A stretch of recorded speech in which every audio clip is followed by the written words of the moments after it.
Hello and welcome to Run TMC. That's the Monday Club. As you all know, it's 12:30. I'm Tony Haggerty. I'm joined by the resident rascal Russell Boyce and the amazing Amy Canavan. It's the day after the debacle before, and the strapline says it all. With 7 wins in 14 games, is it time to talk about Ange? I think this podcast might be a tad negative, shall we say, or positive, depending on what way you fall on that particular fence. But Amy, Livingston 1, Celtic 0, bottom of the table, Livingston 1 point, 1 goal up until yesterday. Celtic go there, terrible record at Livingston, and that record stays intact because they can't find a way to break them down. What were your thoughts? Disappointing.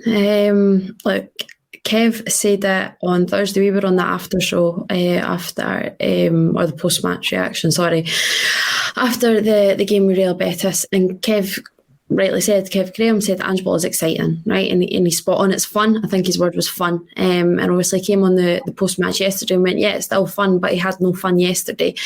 Like, he's right.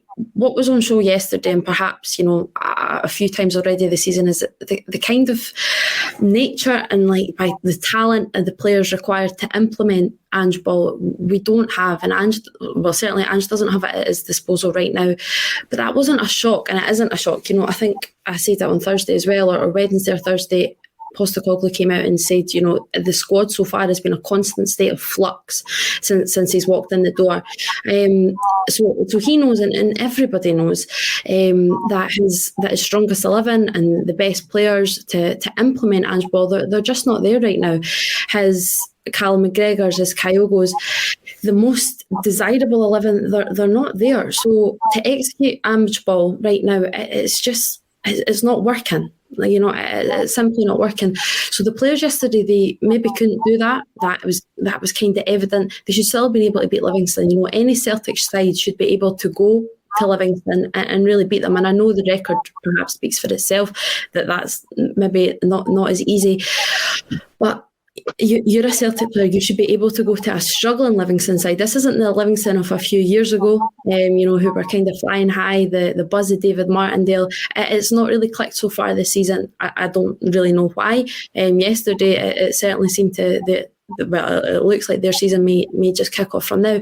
So the fact that these Celtic players don't have the ability to defeat a Livingston side, that's simply not true.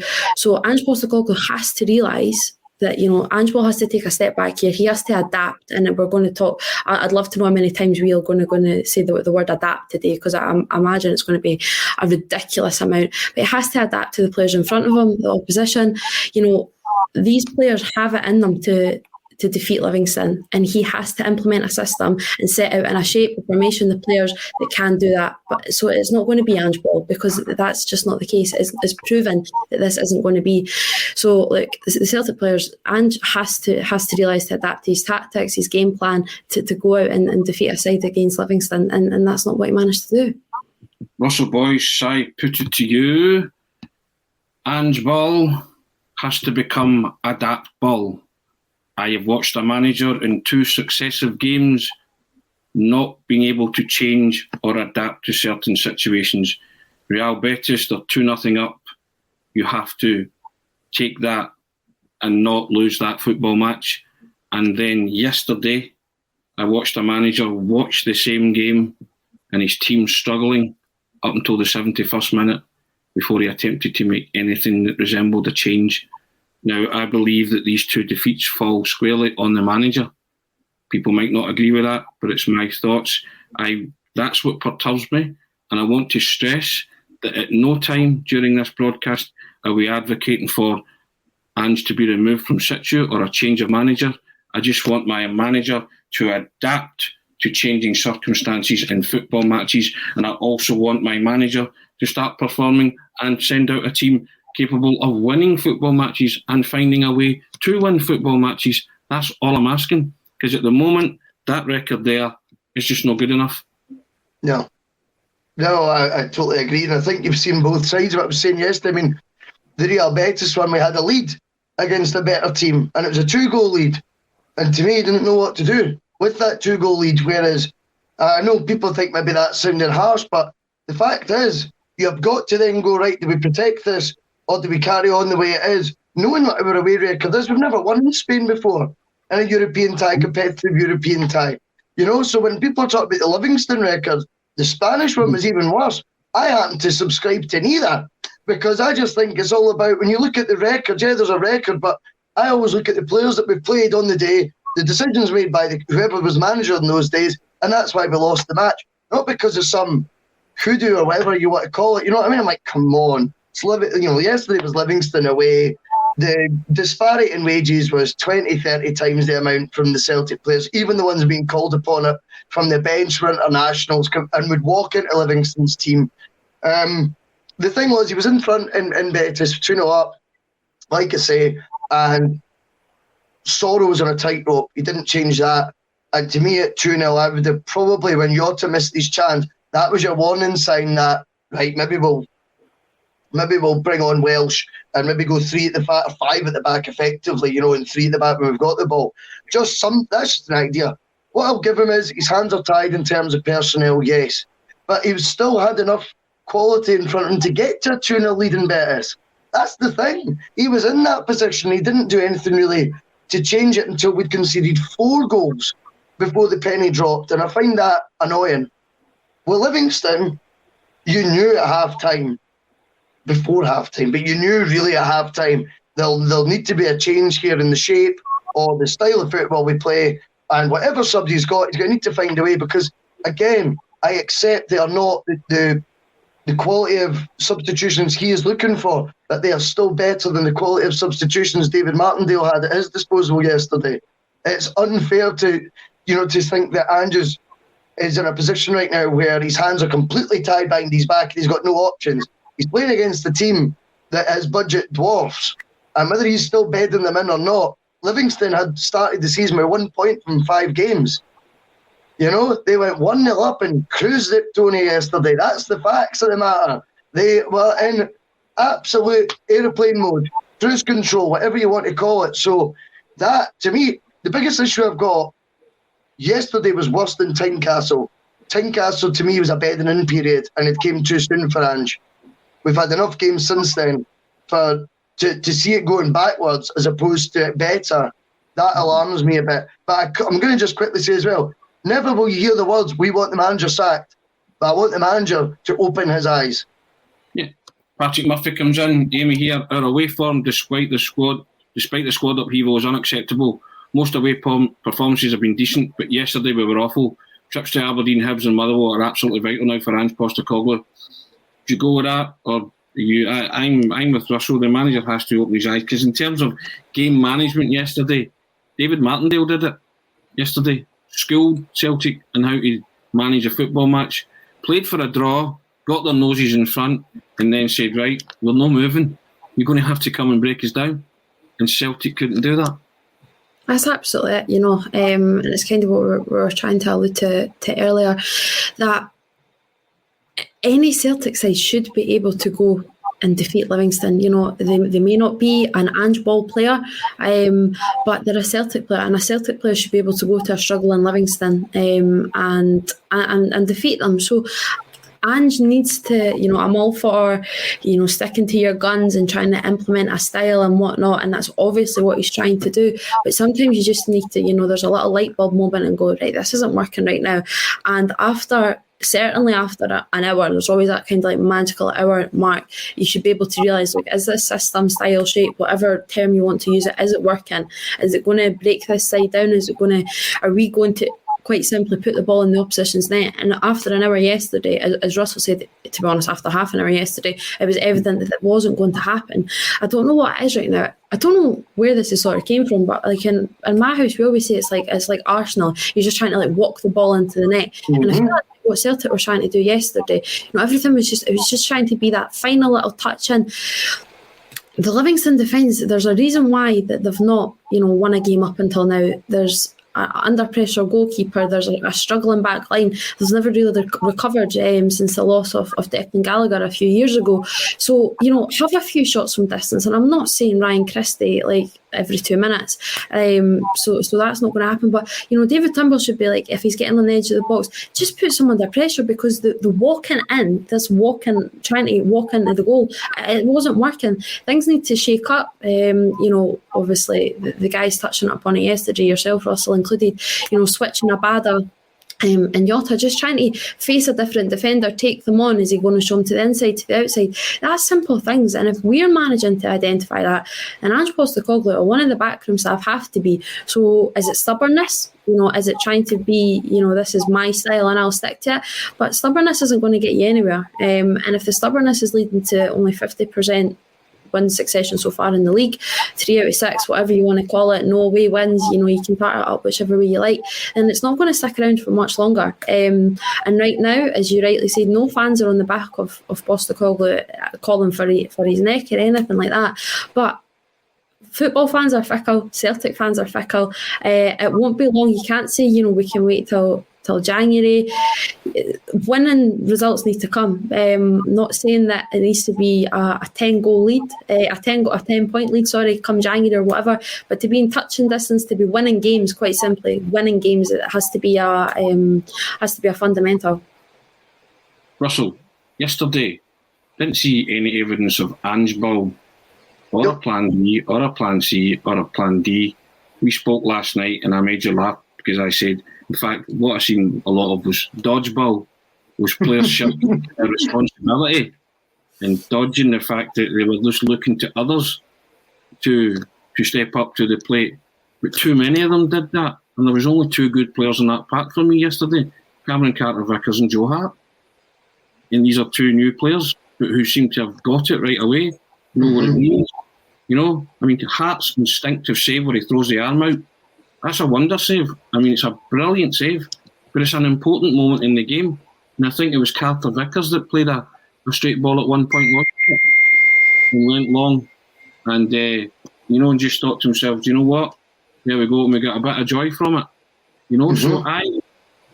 So the team that was sent out yesterday should be good enough to beat Livingston, but too many just seem to retreat into their shell and go hiding. They weren't asking for the ball, they weren't taking responsibility, as Amy said there. Just basic stuff like having a shot at goal. If you don't shoot, you'll not score. And tippy-tapping around and then losing it and losing their way, that happened too often yesterday. These are things that you would expect from a Celtic team. You go to Livingston and just shoot towards the goal. Yeah, I'm hearing noise as well. You get background noise, yeah? I don't know what it is. Is that you, Amy? It's not me, I don't know what it is either. I can hear it, but... Yeah. I apologise for that, but I certainly don't know what it is. I don't know what it's coming from. Anyway, we'll get back to the matters at hand, but, Celtic didn't do some basics yesterday. To the defending for the goal for a start, and then just having digs at goal. Yep. It was evident from early on. I just think, when Shinnie scored, you knew the writing was on the wall. The statements I would say is like, did we ask Livingston any questions yesterday, Tony? You like to ask the question. We never asked the question yesterday, Livingston, at all. It took to that last, as you say, 20-minute period before we seen a corner go direct into the box. And it's like, come on. And funnily enough, I get he has a header that goes narrowly wide, but that was his first sort of involvement in the match. He then does his wee turning shot not long after, and that brought out a good save. We only seemed to play with the sort of urgency required in the last sort of 18, 19 minutes. Now, Ange's comments after the game are quite interesting because he said, I think it was 3 times to Kenny McIntyre on Sportsound about not starting well. I'm beginning to think, I think I've said this to you before, that one of our templates for this being a success is how many we get in that opening 25 minutes sort of, steam train football that we play. Because 2 wasn't enough at Betis away, by the way, 2 wasn't enough. And I wonder if the reason he mentioned it so many times is because the game plan is largely revolved around how quick we come out the traps and how much we pin it on the other team, and how many questions we ask at that period of time. My other worry is, though, of course, from a position of strength on Thursday, we still lost the game of football.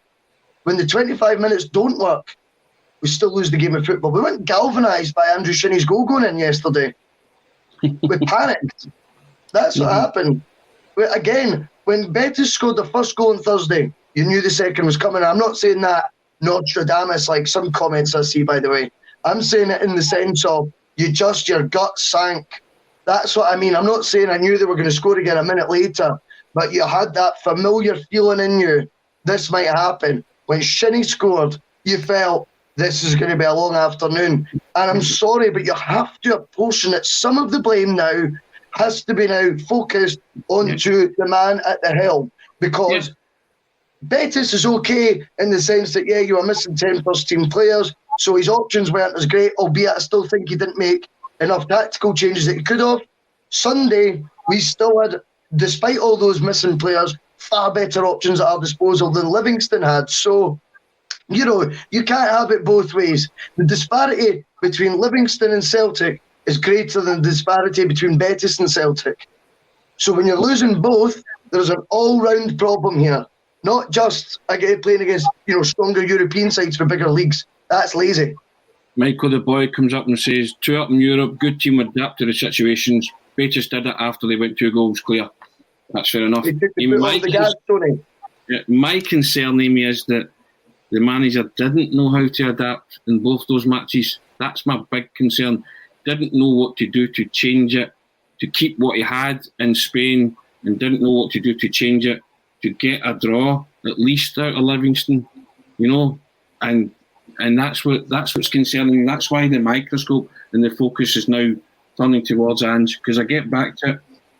Celtic fans love the Ange ball and the way that it's worked at home. I'm not disputing that, but a 50% win ratio, the fans won't put up with that for much longer, and that's why they're starting to turn and say, right, because Celtic need to start winning football matches. It's as simple as that.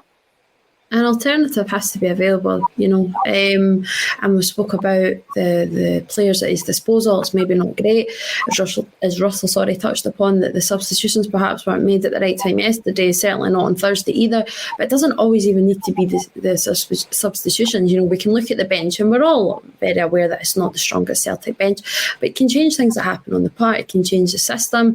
Like we say, you could swap Abada, you can swap Jota as well. It's just simple things like that, just shaking things up, even looking like that we're not just sticking to the one way, and that, if you can't enforce change if you're just sticking with the same sort of mentality. So it's not always about the options on the bench. I think it's just nothing's even happening on the pitch. Player intuition, I don't know if that's even still a thing, because it looks like that they can't just even take that on board themselves. So as much as I do agree that we do have to, start now questioning Ange. There's a difference between questioning him over a performance yesterday and calling for his net. Just because we're throwing a little bit of criticism in his way, it doesn't mean that we're now calling for him to lose his job. By no means of that. If it was any other manager, I believe that he'd be receiving the same criticism, if not more. But a lot has to be put on the players as well. You've got experienced players there. We've talked about, a few months ago, weeks ago now, God, it just feels like months, when Joe Hart took the initiative and was speaking about the long balls in Europe. So maybe that could have been implemented a little bit more yesterday, but there's something not clicking. I don't know what it may be, but there's certainly no plan B. By the looks at yesterday, there wasn't even a plan A. It was almost just, right, these 11 guys are going out on the park, and what happens, because there was no real system, no real desire, and I think it was just like a bit lost, to be honest. Russell, David Cranks is in here and he says, did we expect any manager to come in and win every game? True success takes time, and it may have to get worse before it gets better. Don't know if you subscribe to that, but even just down to our basic, Russell, whatever Celtic plan was yesterday, it wasn't working. So see, even as in a desperation form to rescue a point, would you not have sent someone like Cameron Carter-Vickers up front and played off long balls, second balls, try to win balls around the penalty area? You're chasing a point, a loss is, potential disaster, but you're trying to do something to affect the outcome of a football match, yet Celtic and Ange seem to do nothing. Yeah, I agree with you, Tony. I mean, it's sadly, we play in a league, and I've said this to you a few times before, when it's unique. I'm not saying it's poor. I'm not saying it's brilliant either, by the way. But the SPFL to me is a unique league, and it's just playing total football every match won't be able to cut it to win enough games to win this league title now, because you've got a rival there that has got stronger and know how to mix it. We are going to have to find a way of mixing it. Now, the issue is up top, the lack of options Amy talks about. One of the decisions I would have made would have been to have Giakoumakis on the bench. Right, I'll tell you why. Because we talk about a lack of fitness. I read on Twitter by a Greek correspondent or agent or whatever it was, Giakoumakis did his full pre-season at VVV Venlo. So he's not quite sure how he's so far off the pace. Bolingoli played 13 minutes in pre-season for Celtic and was thrust into the starting lineup when we had several other options in that position. So I'm trying to now look for consistencies here, not even seeing that. Secondly, when we talk about options, all right, now, I don't want to put this all on Postecoglou's door, but there's two sides to every debate. See, and he's on record saying this numerous times, I don't really take anything to do with outgoing players. I just look at the playing squad that I'm dealing with right now. I'm paraphrasing, but he said that on a few occasions when asked about potential departures. Well, see, when you've not got anyone else around you, Ange, and you are on your own, you might have to sadly find, I know you can't invent time, but somehow fit into your schedule, finding out who's going to be leaving, because to let Odsonne Edouard go, you're arguably your best player. Giakoumakis to me looks like the replacement, even though he's coming in, which no one's even talking about, at a fifth or sixth of the fee. But he had a good season last year in the Eredivisie, I get it, right? But you also lost Lee Griffiths through politics, and deservedly so, that's fine. But he needs replaced too. But if you're not paying attention to the outgoings because all you care about is the training ground, then you'll reap what you sow when you've only got so many options at your disposal at Almondvale. You cannot have it both ways. If you take nothing to do with the transfer strategy, and because you're all about the training ground, then don't moan about the players that then are there and who aren't. You can't. And I'm not saying he has moaned about that, by the way, but it's just when you look at the options, a lot of Celtic fans are saying there aren't enough. To me, it'd be very basic to go, whoa, if I'm losing both Edouard and Griffith, I need two back in, if not three. And so if you've not got those options because you just take nothing to do with that, and you've not got one ally as a director of football or CEO, because obviously the relationship deteriorated with Don Mackay, whatever we're led to believe, then, there has to be looked at both sides of it, Because see if a manager doesn't pester that board, the one thing you can assure of, Tony, is they won't do anything. They'll quite happily not spend a penny. He's going to need to force the issue. And funnily enough, that was Ange's words at the start of, the sort of beginning of his tenure. He says, perhaps I've not been forceful enough in my message to bring in players. That's on him. Russell raises a great point there, Amy. Giakoumakis, the due diligence on Giakoumakis, and we're led to believe that he might be some 3 weeks away from fitness. How has that been allowed to happen? How have Celtic been allowed to sell Odsonne Edouard? And regardless of what you think about Lee Griffiths, personal issues aside, it's still a player that can put a ball in the net when required, if needed. And this was a needs-must situation. It's reached that point because Kyogo being out of your team has just basically rendered your attack pretty, I wouldn't say useless, but Ajetti's there, but Haggerty has his limitations. We saw it yesterday. He had one header, I think, and that was his only real involvement in the game, or one shot that was hand behind. So you have to turn around, and as Russell said, if you're letting two go, you have to bring two in, surely. Be forceful about that, because it took an injury to Kyogo to realise we were pretty lightweight in that area, because Giakoumakis isn't fit. Why was that sanctioned, that signing sanctioned, if he couldn't come in and hit the ground running? The mind boggles at those kind of things. The mind certainly boggles at that, then you do have to question, what sort of state, why did that, like you say, that sort of inclusion get drafted in quite at that time, because there was also a lot of talk. Remember, it got announced really, really late on transfer deadline day as well, even though it kind of been a done deal, or we all sort of thought for a few days. So then why wasn't it brought in those few days quicker then if this state? So the Giakoumakis one is a bit of a worry. It's a bit of a concern as to why he's not match fit. As you say, he's had a decent pre-season. I've not got any problem with Lee Griffiths being away, I'll be perfectly honest with you. If anyone watched Dundee Derby yesterday as well, he's not what we, really what certainly what it used to be. So in that sense, I've not got a problem with Griffiths not being a part of the club, but I do understand what you mean, that if you're letting 2 go, you've got to be bringing 2 in. You've got to be replaced, eh? Yeah, and I understand, obviously we didn't, you can't foresee an injury to Kyogo the way that obviously it's happened and for how long, but we should be perhaps looking from within. There was so much talk about Kevin Nisbet. I'm not saying that he was the answer, but then how much money does Celtic actually chuck at him? How keen were they to really get in that other striker? Because I do personally believe that Kevin Nisbet would have been a decent addition. I do think he's a decent player. He's obviously off international calibre now as well. I think with, decent coaching at Celtic, I think he could really go on to do well. But we say it time and time again, how little do we actually look within our own market? But it doesn't necessarily need to be Nisbet. That's just because there was a lot of talk around him. But there was a lot of talk around a lot of strikers. So why did we only pursue? It's not like you can never really not have enough, because you have to. Although I've just said you can't foresee an injury to Kyogo, we're obviously not going to see that. But a manager and coaching staff should be thinking, we need cover in this area. You always look at those charts that kind of kick about on social media now. You look at, squad depth, and it's like 3 players under a position. Celtic have nothing near that. And I'd love to see somebody draft up a template of that, because it's quite worrying how light we really are. You're not promoting from within. There's no youth players really that are a striking option. Certainly, I'm trying to think the last one that's really probably came through, maybe Jack Aitchison, and I think he's now down at Forest Green Rovers, if he's even moved on from there. I think he's maybe even moved.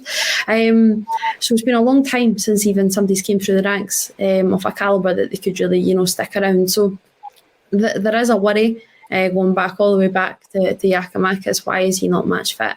But it's again, as the comment rightly says there, it's a long time till January, 4 months. But we can't keep really moaning now, because what's done is done. The players have been brought in, which are going to be brought in. Nobody else is going to be brought in before January now. So it's kind of suck it up. Mark says there, January, long way off before any signings, Russell, and my thoughts on that. We exist and we play in the here and now. We have to just, make do with what we have, and I agree with Amy on that. But we have players that should be capable of beating Livingston. When we strip it all back and get back to it, we should be able to beat Livingston. Home or away. I know our record's terrible at the Tony Macaroni, but that's neither here nor there. Every one of Celtic's first team players would walk into that Livingston team. Every one of them. And every one of them that took to the field yesterday would walk into that Livingston team. Yep. So, you cannot escape it. And that's why we are putting the early record under the microscope, because it falls on the manager. The manager said he's a football man. He's happiest in the training ground and, in the football setup of the operation. So he's underperforming in the football side of the operation then, isn't he? I agree. I totally agree. I think the record so far it's patchy.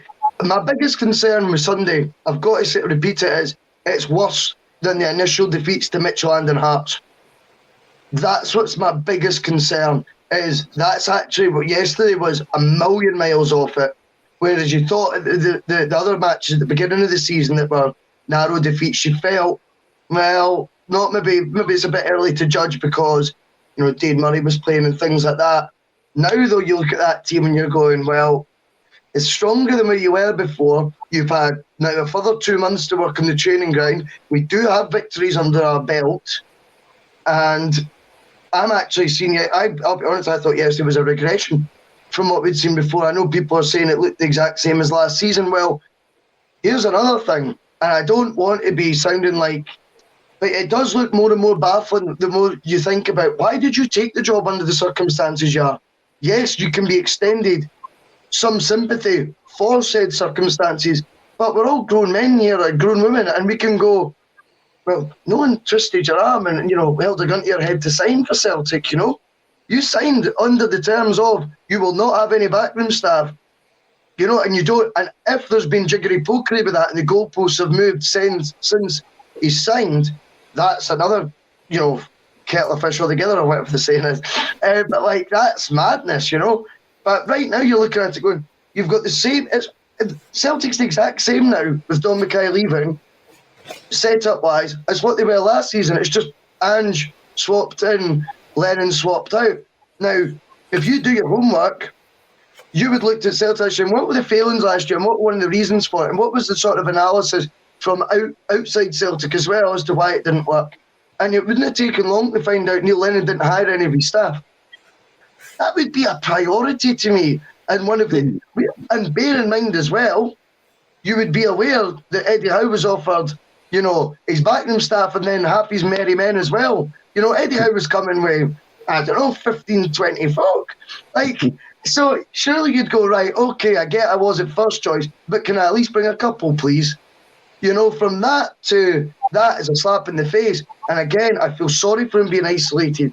I appreciate he's probably having to do double the work to get his methods across because he's not got go-to guys also, you know, pushing the same sort of strategy. But also he's got to go, well, I did kind of sign for this, you know. This is what I signed up to. And that's where my sympathy ends a wee bit. I have every sympathy for him in that sense that he's not been able to bring in his backroom staff. I totally agree, Russell, with that. And quickly, here's a word from the boss man. We are 34 subscribers away from 15,000 on YouTube. Subscribe to be entered in our monthly prize draws. October's prize is a signed and framed Bobby Lennox print. Yeah, that's a good one. I've seen that print and it's cracking. Yeah, I mean, Russell raised a good point there about backroom staff and stuff like that. And we do have sympathy for Ange in those kind of terms. You know, he has kind of been stuck with Gavin Strachan and John Kennedy, not through choice, and he's had them maybe foisted upon him. But do you think that's a big thing for Ange moving forward now, that he has to get his own guys in, his own go-to men, as Russell says? Well, it was almost, you know, kind of guaranteed that, well, it certainly came across that way, that Postecoglou thought it was, you know, going to be like the next step. Basically, once the window closed, the next step would really be, you know, getting in his own staff. I can't remember if it was Natasha who was perhaps at the conference, at one of the press conferences when he said that. But it's definitely, you know, been well documented that he was under that sort of impression. He's came in and really been dealt this sort of hand and stuck with this hand. But I'd like to think that if he got his own guys in, that it'd be easier to implement something.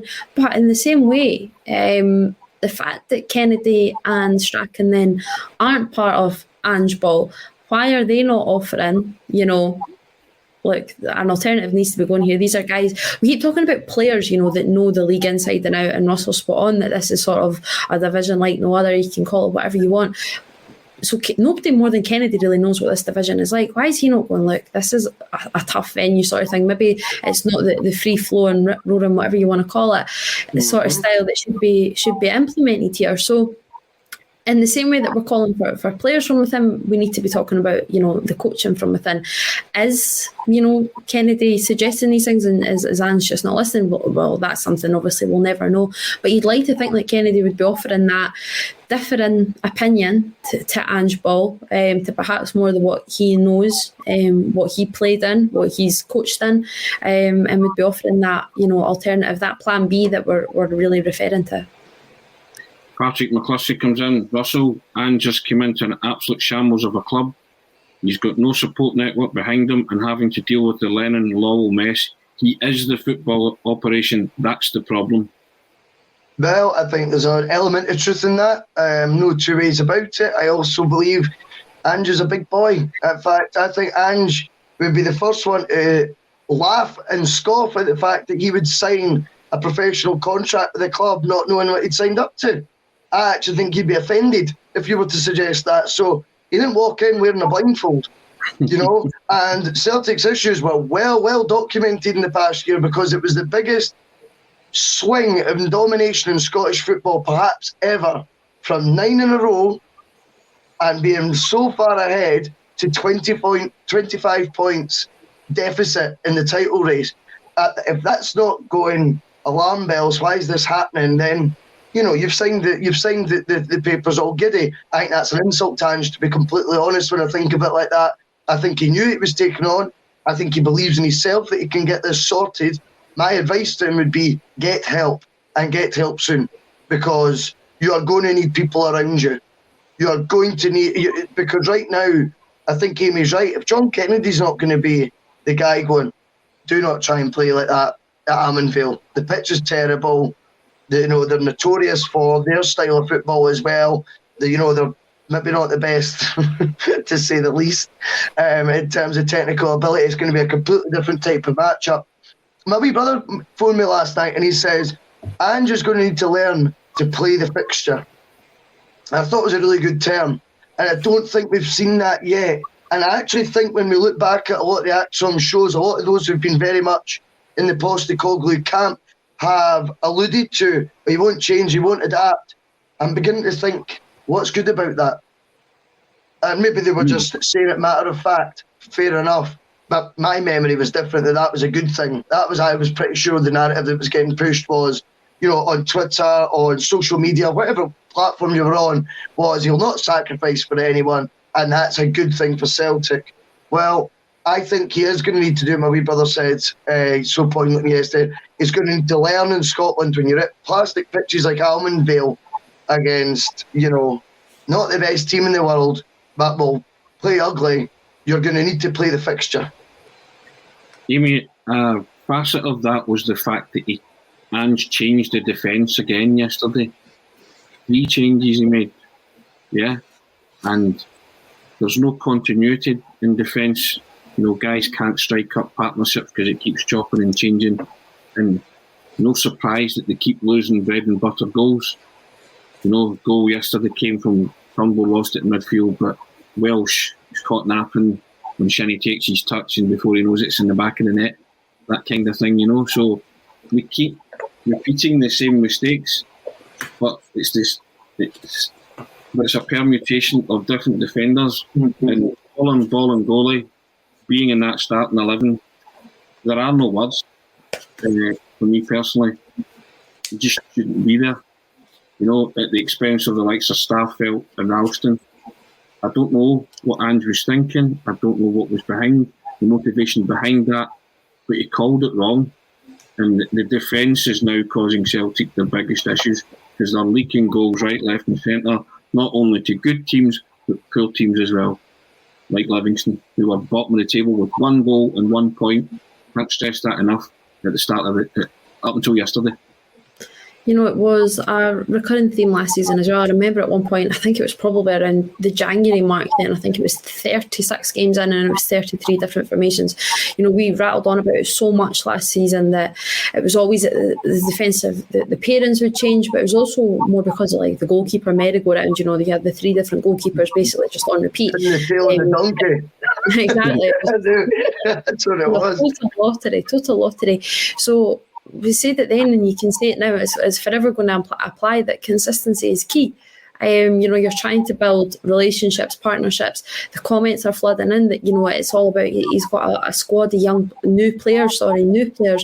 Well, you need to give these new players time. You can't have Carter Vickers playing twice with Starfelt and then with Welsh. You're just damaging that relationship when it's still so young. And I know maybe perhaps you can flip it and say, well, he's still trying to discover his strongest partnership and whatnot, but you've got to give it a bit of time. So I totally agree with you there, and consistency is key. It was the same last season, and it'll be the same this season, it'll be the same next season. The Bolingoli decision, Tony, was bizarre. Utterly bizarre. There was no rhyme or reason for that to happen. That he's done. I don't know what he must be doing in the training ground, but when you look at all this match fitness, up to match speed debate that we have constantly about so many other players at Celtic, you name them, McCarthy wasn't up to it, Turnbull last season wasn't up to it, Haggerty couldn't get up to the whole season, Griffiths has been about 2 years, yet Bolingoli does 13 minutes pre-season, looks the most unfancied player, he's not even included in the Europa League squad. Where's he coming from straight into the team? What's the logic behind it? I presume, you see Bolingoli, you think Montgomery must be playing further forward or something then. But what are you doing to Montgomery's confidence? Scales emission, I understand a wee bit more as there might be a bedding in period right now, because I do believe, without disrespect to Shamrock Rovers, he will be at a step up now in training that will take him a wee bit of time to get used to. That's brilliant, though, because I believe that I'm sure I'll give him every chance that he can. But to bring in Bolingoli out of nowhere, to me, firstly, underestimates your opponent for a start, which is a thing you should never, ever do. And laughs in the face of the exclusions of players based on being up to match speed that we've heard from various managers over the years. And if the other managers are right, then Postecoglou's got that one wrong. And again, the Bolingoli one, when you see it, I'm not going to harp on it, but Giakoumakis comes to your mind straight away. How's he not fit enough to play 15, 20 minutes if this isn't going right? Fire him on the bench. If Bolingoli's fit enough to do 90 out of nowhere. Yeah, you looked at the bench yesterday and we banged on about the lack of depth in the squad, Amy, But basically, we are two players missing, main players granted, Kyogo and Callum McGregor, and everything has just seemed to have fallen apart. It's really fallen apart. There's no cohesion, there looked no structure yesterday, there looked no plan. Ange ball was nowhere to be seen, but there was no ball, nothing ball. Just I couldn't get my head around the fact that team, those calibre of players, played so badly and played so badly for 90 minutes. They could still be playing just now and they would not hit the target, they would not score. Just never looked like it. We're so far off it. And then you say to yourself, well, how did the team prepare a trip to a place which is notoriously difficult? You find well they would be in a really hard game. How did they actually set their stall out in midweek and prepare for this game? What did they concentrate on in training? And then all of a sudden players are getting parachuted in from nowhere. It beggars belief, really, doesn't it? For me, it does anyway. You can say what you want actually about Bolingoli's performance yesterday. By no means was he the worst player on the park. No. But as you say, he's been parachuted in from absolutely nowhere. He's not even in the European, the squad list sort of thing. So he's came from the total dark, and that it just oozes confusion. You can talk about McCarthy as well. Then, that's an interesting one, isn't it? A lot of money was spent on him. So far, certainly not up to bill. I understand that he's obviously still struggling with COVID or the after effects of COVID. And again, Kevin Graham speaks really well about it, considering he's also a guy who's just went through it himself, so he understands the lasting effects and impacts it can have. But then if he's able to start yesterday, then what was the holding back to him on Thursday, when we really thought, this is actually probably a better game for him, where he's just going to have to sit back and defend. He's not going to be asked to do anything too creative, burst forward, try and create anything. He's simply just going to need to try and protect the lead here. So there's a little bit of confusion, because you're asking him to do two totally different roles between Thursday and yesterday. So it's not one of these ones that you can say, oh, well, he performed bad yesterday, but now you want him to play Thursday. Well, you were asking him to play a totally different role if it came on Thursday, trying to defend the lead, not try and create something like it was yesterday. Obviously, losing the talisman, like you say, of Kyogo and McGregor, but that, of course, it's going to have an impact. I'm not saying that, but injuries are going to come and go. It's just a fundamentally any team, any season, you are always going to have players out for injury. It's a shame, obviously, that probably the two most key elements are out right now, but again, these things happen, so you can't really be dwelling on it too much. But this is a Celtic side, you should be able to say that, right, these Celtic players would walk into almost any other team in the league. That should be the same for any Celtic side at any given time. And certainly any Celtic player should be able to walk into a Livingston side, and that is no disrespect to Livingston. But it's just the nature of the league, it's the nature of the game, it's the nature of the budgets, to be honest. But if you look at that yesterday, you wouldn't certainly say so. Like, we can dissect every single performance, as you say, but it's a bit of a concern. The thing is, Amy, when Livingston scored, it didn't galvanise Celtic the way it should. That's what I'm looking for here as well. I want Ange ball in full flow, and we've seen it at home. It's been electrifying. I'm on record saying I think we could maybe score 10 goals at home, so don't think this is all one-sided, against Postecoglou. He's made me believe that we could put 10 goals past the team at home this season. I generally, because I think it's wave after wave and it's brilliant to watch. But what is also is important, as well as style of play and how the ball's passed about the pitch and what rate it's passed at and how many opportunities are created, is attitude and application, all right? And when Celtic, you think of your favourite Celtic team, Tony, probably be Martin O'Neill's would be mine, right? In my generation. They used to go a goal down. Of course they weren't invincible. You know, they would go goals down away from them. But that G'd them up. It gave, and I'm not saying they won every game in the back of that, but by God, did they put in 120% and do everything possible to try and then get that result back. We didn't seem to get our backs up at going a goal down yesterday. And that really frustrates me. You know, when you should be insulted by that, you should be frustrated and you should say, we're nipping that in the bud now. I didn't see an attitude change yesterday. And also as well, Russell, you have to, it's not always about what you're doing on the ball, what you're doing off the ball too. You know, and as you talk about attitude and application, you know, and they're two of my big buzzwords, I use them a lot, you know, on the post, because it's true, you know, but they just didn't seem to adapt to any changing circumstances yesterday. And they forget that the fact that we've got, as Amy said, injuries happen, players get injured, star players get injured, but you have to cope better online, because you still have a team that's capable of, or should be capable of, mounting a challenge to win the title this season, stroke winning the title this season. Let alone beating Livingston. Yeah, correct. And again, back to, it's no disrespect to Livingston, but I saw on Monday, Grundy says, opinions on McCarthy. You know, McCarthy looked off it yesterday, didn't he?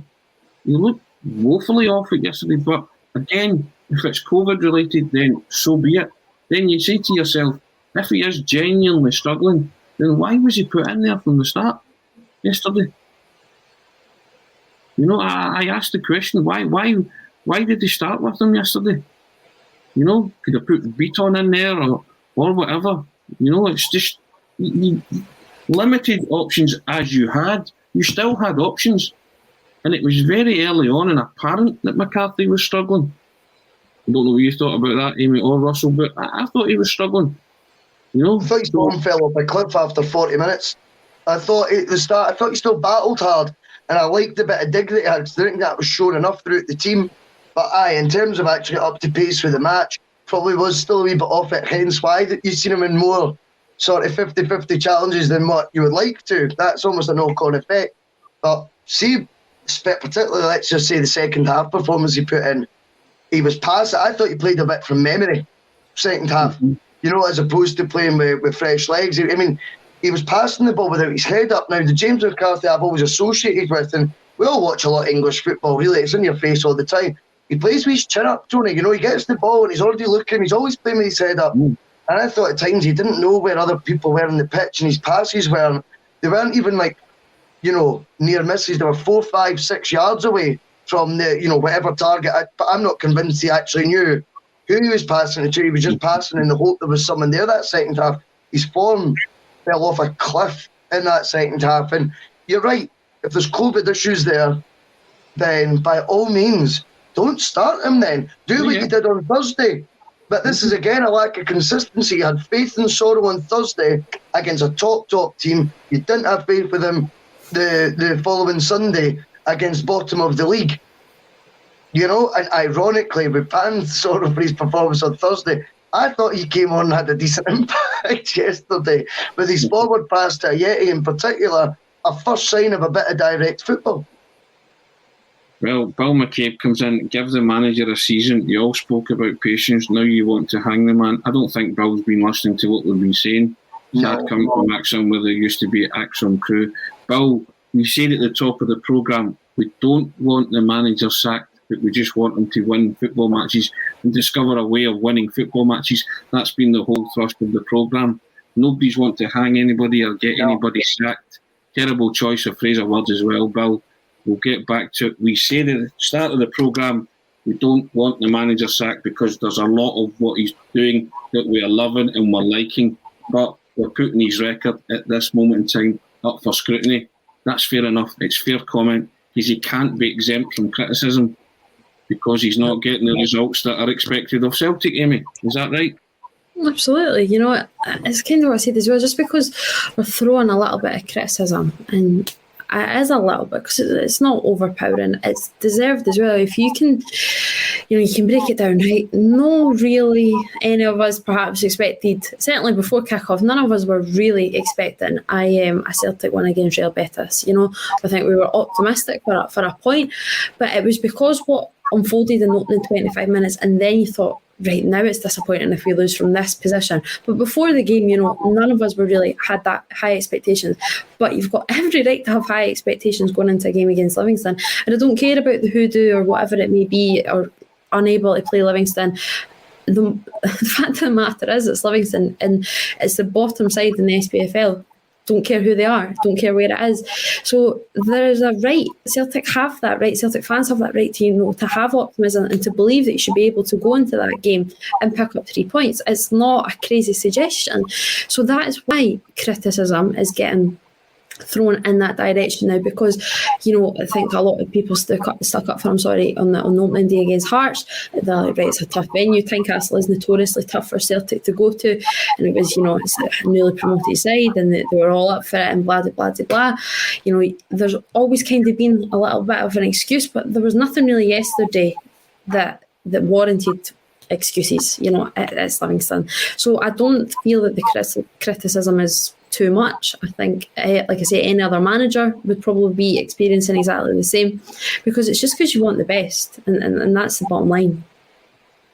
Yeah, Russell, I totally agree with Amy there. I don't think their criticism today has been over the top in any shape or form, is it? I cannot be bothered with having an invincibility cloak and someone immune from criticism who's the Celtic manager, because no one wants to accept that they maybe doubled down too much at the start, you know, and they now don't want to lose face. I find that sad. Yeah, by all means, back your manager. Of course we're going to back the manager. We've all said we want him to stay in position, but there's a few tweaks we would make to his philosophy right now, and that is based on negative results that we have all seen over the past couple of months. The record speaks for itself. 7 wins from 14, 3 out of 6 lost in the league. You know, we have to highlight that the guy in charge at the end of the day is, as someone else said earlier, the head of football operations right now. Well, we will look to the head of football operations and continue to critically analyse whether they're doing well or whether they're doing poorly. If that's too much for people and they need to use terminology like you're hanging the manager, you're sacking, you want the manager sacked, then you're not joining in the debate properly. And I would advise you to watch the match back yesterday, watch it back, and then come back to me and tell me what you thought the positives were, or what you thought Ange did brilliantly yesterday, and what you would like us to discuss on a Monday show the day after another defeat. What is it? What? You've got to just be real here. I think there's a bit, Tony, if I'm totally honest, we got a bit of notoriety before the season kicked off because we were underwhelmed slightly by the manager, or perhaps not as overly excited as what many others were. And people want to hold that label against you now. Whenever you do critically analyse, they want to go hark back that and say, oh, you've never liked him. I mean, you almost want this to happen. Stuff like that's really, really petty. You know, no one was more frustrated than me yesterday. Well, I'm sure there maybe was, but I was raging, mate, at the result yesterday, believe me. I mean, Charles Sweeney comes, I know he always leaves top job in the comments, so fair enough. Are you 100% behind Ange Panel? I mean, I think it's fair to say we all are, by all means. Yes. But that will only remain if he does something to change it a bit right now. The term I would use is he needs to learn how to mix it. Well, I'm 100% behind him because I paid money to go and watch that yesterday. Yep. And I wasn't happy with the fare that was served up. So I find questions like that pretty disingenuous. You know, we have proffered a different opinion from day one. It doesn't mean we want this manager to fail, Amy.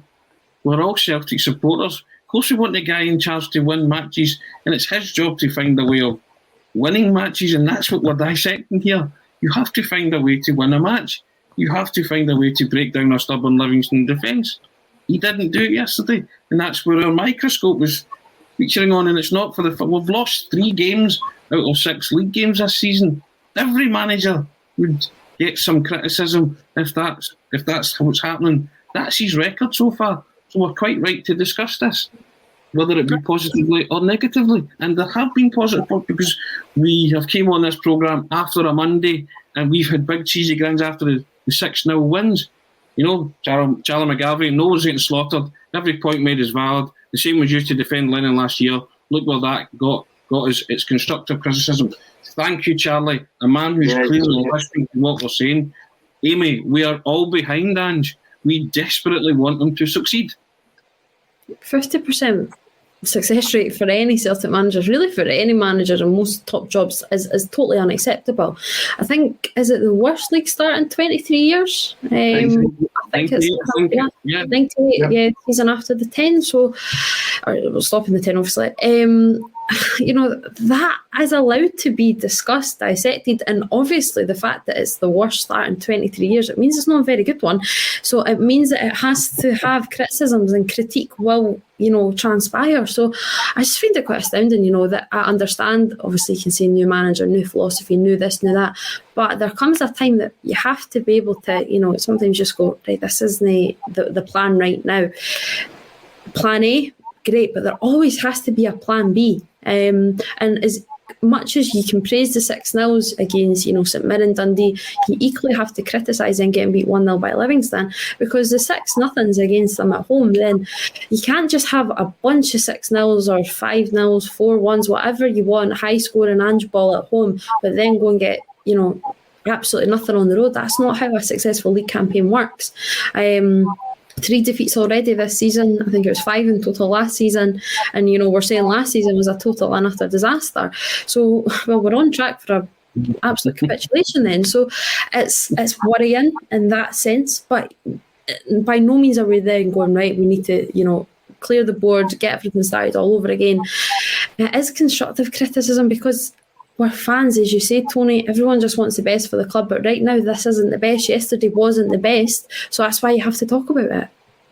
Pat O comes in, Russell, Acsom, do a reason, constructive criticism. It's needed. I think that's all it's about. Yeah. It's all it's about. If you want to love bomb every single show and love bomb it and say, do you know what? I seen what was happening yesterday. I seen a philosophy. I seen brilliant football, and we should never have lost that game. If that's what you want to hear, that sugar-coated stuff, then I'm not really going to be part of that, because that's just not, to me, debating football properly. And I certainly think the man at the top, Paul, doesn't want us to be coming on and giving anything but honest opinion that we can back up. You know, that's the thing. As long as you can back up what you're saying, then that's fair. And people are going to disagree. That's fine. But don't put words in people's mouths, you know, such as sacking managers and things, because that just is not the agenda here whatsoever. What we need them to do is adapt and change slightly going forward. And I think there could be good times ahead. I really do. But the sooner he makes that change, the better. Because the record right now, I think yesterday Kev said, as long as we get 90 points this season, we should be in the mix. We're on course for 57 right now. All righty. So if you don't want us to be talking about that, then, you know, I just don't know what it is you're looking for. I think Kev Graham's ballpark 90 points made sense to me as to what would keep you in a title fight. You know, I think 90 points, that's a realistic sort of barometer of where you could be to win a title. But as I say, right now we're on course for 2/3 of that. So big changes need to happen, you know, especially with the away form. We've got to call that. Yeah, agree with that, Amy, that at this moment in time, I mean, the saddest fact about yesterday was that Rangers, who haven't been firing on all cylinders, dropped 2 points, and Celtic couldn't capitalise on that, you know, by putting up a substandard performance. You know, it was very limp, and, you know, that's another thing. And Russell talked about not laying a glove on and being 25 points behind. You know, you can't have that happening again, or else you won't win the title and you won't be anywhere near it. You've got to take advantage of slip-ups. You know, it was analysed well yesterday by the guys in the post-match, Russell, Kevin, Paul. But it's as simple as that. You know, you need to capitalise on it, especially if you're not going to be laying gloves on Rangers when you actually face them as well. So you need to take advantage of the slip-ups. They can afford right now to not even be playing that great, because they're not. You know, I know that there's fans of Rangers right now that they're a bit worried about the state of their play. You know, things aren't going all too well. I think if anyone watched their European performance the other night as well, it was really, really, really poor.